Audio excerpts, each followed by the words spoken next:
Kita dah tahu dalam syafaat itu ada keampunan, ada maghfirah, ada rahmat, ada hidayat, ada makna kemudahan. Semuanya ada dalam syafaat. Asalnya yang boleh memberi syafaat itu Allah, tapi dikurniakan juga kepada nabi-nabi dan rasul-rasul, antaranya Nabi Muhammad. Tadi diakui oleh Nabi Muhammad di dalam Quran dijelaskan bila seorang manusia itu diridhoi oleh Allah, diizinkan oleh Allah, manusia itu boleh memberi syafaat. Dalam ayat kursi selalu kita baca, mungkin tuan-tuan tak sedar tapi malam ni ada kaitannya. Bismillahirrahmanirrahim. Ada kaitannya dengan syafaat. Bismillahirrahmanirrahim. Man dzalladzi yasma'u indahu illa biiznih. Ada tak? Siapakah orang yang boleh memberi syafaat di sisi Allah kalau tidak dengan izinnya? Ini kan bermakna seorang manusia yang diizinkan oleh Allah untuk bagi syafaat, dia boleh bagi syafaat. Antaranya nabi-nabi dan rasul-rasul. Yang istimewa ialah Nabi Muhammad sallallahu alaihi wasallam. Jadi sebagai jelas kita dah jelaslah apa yang terkandung dalam syafaat, apa kepentingannya. Kalau kita dapat syafaat Nabi Muhammad ini, mudah dosa-dosa kita diampunkan oleh Allah. Hajat kita yang baik ke menjauhkan yang keburukan juga mudah dikabulkan oleh Allah. Kita mudah dilimpahi oleh rahmat Allah Subhanahu wa taala. Kita dapat keridhaan Allah Subhanahu wa taala. Jadi kerana itu sangat penting. Dalam Quran ada cerita macam mana setengah sahabat itu dapat syafaat Nabi. Dosa mereka diampunkan oleh Allah, mereka dapat rahmat. Ayat ini pun selalu saya bacakan dalam kuliah-kuliah yang lepas. Tak salah dalam kuliah bulan 11 itu saya bacakan. Bismillahirrahmanirrahim.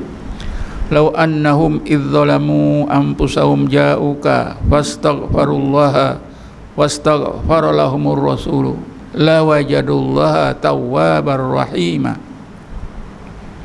Sekiranya orang-orang yang menzalimi diri mereka kerana melakukan dosa, orang melakukan dosa ini artinya dia menzalimi diri, sebab dengan dosa itu dia akan diseksa di akhirat. Jadi zalim diri sendiri. Maknanya sahabat yang buat dosa tu, lalu mereka selepas melakukan dosa tu mereka ingat nak bertaubat. Dengan cara apa? Ja'uka, datang menemui Nabi. Untuk apa? Untuk mereka istighfar di depan Nabi. Dan yang keduanya, Nabi juga mintakan keampunan atau istighfar kepada Allah bagi mereka. Fastaghfara lahumur rasul. Jadi mereka minta ampun, Nabi juga minta keampunan daripada Allah bagi mereka. La wajrullah tawwabar rahimah. Nah, mereka dapati Allah itu Maha Pengampun lagi Maha Penyayang. Artinya tuan-tuan, mereka dapat keampunan, mudah diampunkan, mereka mudah dapat rahmat. Kan ini syafaat Nabi menerusi doa dia, menerusi pertemuan sahabat dengan Rasulullah SAW. Tapi hendaklah kita ingat tuan-tuan, syafaat Nabi itu bukan terbatas pada masa hidup beliau. Tak ada. Tadi dah saya terangkan, sebelum Nabi dijadikan sudah ada. Masa hidup beliau tentulah lebih-lebih lagi. Sesudah kewafatannya pun berlaku. Tak ada beza. Malahan siapa yang mengiktikadkan ada perbezaan antara ada perbezaan syafaat Nabi semasa hidup dengan sesudah kewafatannya, setengah ulama kata boleh menyekutukan Allah Pasal apa? Kerana membezakan kuasa Allah. Masa Nabi hidup boleh bagi syafaat. Bila Nabi dah wafat, Allah tak berkuasa memberi syafaat. Dalam satu kitab, kitab Syawahidul Haq, karangan seorang ulama yang memang anti pandangan Wahabi, dia tulis satu kitab Syawahidul Haq. Dalam kitab inilah Syekh Ismail bin Yusuf Nabhani dia mengatakan begitu. Sebab dia nak tolak pandangan orang-orang yang berfaham Wahabi. Orang Wahabi ni kata syafaat Nabi itu berlaku pada masa hidup, dah mati tak boleh. Begitu juga barakah keberkatan orang-orang soleh itu masih hidup lagi, dah meninggal tak ada keberkatannya. Jadi dijawablah oleh Syekh Ismail bin Yusuf Nabhani, dia kata sama saja. Syafaat Nabi ni sama saja sebelum dijadikan oleh Allah, semasa hidup, sesudah kewafatannya, sampailah akhirat sama. Sebab itu kita jangan merasa rugi tak ada Nabi Muhammad tu, jangan rasa rugi. Sama saja dalam hubungan apa, syafaat Nabi sama. Cuma kita ni nak ke tidak saja. Di dalam tahiyat tuan-tuan, bila kita baca tahiyat, Assalamualaikum ayyuhan nabiyyu wa rahmatullahi wa barakatuh, kan sama. Hidupnya Nabi sesudah wafatnya sama. Assalamualaikum, itu orang kedua di depan kita. Orang kedua dalam bahasa Melayu ialah orang yang kita ajak bercakap, orang yang kita ajak berdialog. Sepatutnya kan, engkau ni gila ke? Nabi dah tak ada, engkau kenapa sebutkah? Sepatut Assalamualaihi nya, itu orang ketiga. Nikah bukan gila tuan-tuan, kita saja yang berfikir gila.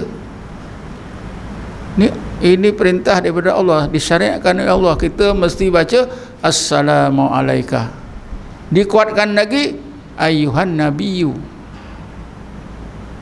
Apa maksud baris depan tu dhammah? An-nabiyyu, ayyuhan nabiyyu. Dhammah baris depan you tu, ayyuhan nabiyyu, ya tu dibariskan depan, itu menunjukkan di depan kita. Jadi ka tu menunjukkan Nabi di depan kita, you itu kan baris depan tu dhammah, dalam bahasa Arabnya baris depan tu macam waw kecil, itu namanya dhammah. Dhammah ini menunjukkan Nabi pun di depan kita. Jadi ketika kita membaca Assalamualaikum ayyuhan nabiyyu, terlimpahlah syafaat Nabi itu kepada kita. Sama seperti sahabat dilimpahkan oleh Allah syafaatnya semasa hidupnya, tak berbeza.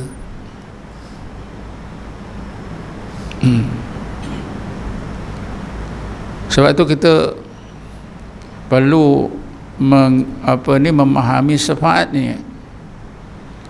Jadi bila kita ucapkan Assalamualaikum ayyuhan nabiyyu wa rahmatullahi wa barakatuh, itu kan kita berdoa kepada Allah untuk Nabi Muhammad, dan dengan itu pulangan pada kita apa dia?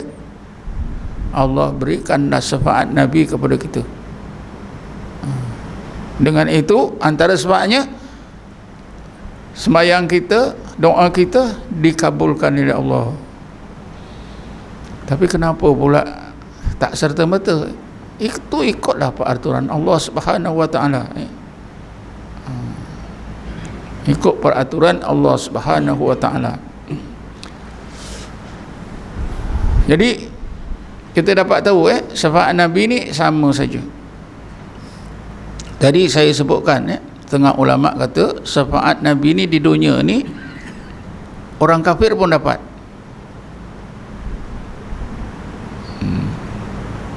Kalau ikut Syekh Ja'far Bajanzi, dalam kitab Bajanzi, ikan-ikan di laut, binatang di darat pun dapat. Dalilnya apa dia? Bismillahirrahmanirrahim. Wa ma arsalnaka illa rahmatan lil alamin. Ini dah tuan-tuan dah biasa. Nabi itu diutuskan sebagai apa? Rahmatan lil alamin. Ada yang tak dapat. Dia rahmatan lil alamin semualah. Binatang pun dapat, apa saja kejadian semua dapat. Sebab itu Syekh Jaafar berjanji, dia kata dalam berjanji itu siapa yang hafal, kalau saya salah sebutkan saya dah lama 30 tahun tak baca berjanji, tapi adalah di kampung dulu macam hafal. Sebab di kampung saya memang tiap-tiap malam Jumaat bergilir-gilir baca berjanji, baca Yasin, lepas tu berjanji.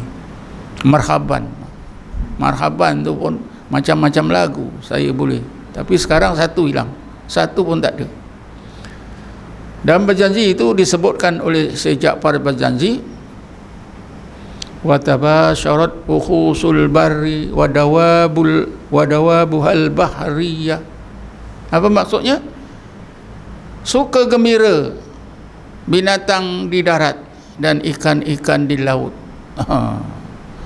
Lebih-lebih lah Syekh ni. Lebih-lebih. Tak ada beh tuan-tuan. Memang betul lah. Tuan-tuan tahu siapa dia Jaafar berjanji ni? Keturunannya sampai kepada Sayyidina Husain. Maknanya ada darah Nabi Muhammad. Jawatannya apa dia? Qadi di Madinah. Bila dia mati, dikebumikan di mana? Dekat perkuburan Baqi. Bila dia dilahirkan tahun 1126. Bila dia meninggal 1177 Hijrah. Kira-kira 200 tahun lebih yang lepas. Kita senang-senang aja pelikikan berjanji itu Kalau kita jumpa dia pun nak angkat muka pun malu. Orang kata semua Jaafar berjanji ni wali Allah, sehingga dia nak meninggal dunia pun dia tahu. Diceritakan dalam seminggu ke beberapa hari dia nak meninggal, dia dapat surat daripada seorang hamba Allah yang berjabatan tinggi. Jadi dia balas surat itu, tajuk atas tu apa dia? Surat ini daripada hamba Allah yang akan meninggalkan dunia yang fana, pergi ke tempat yang kekal. Yang menerima surat itu fikir main-main.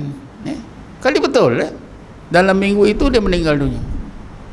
Sebab itu orang kata, orang yang mengulas apa ni sejarah Jaafar berjanji ini, Jaafar berjanji ini adalah seorang wali Allah.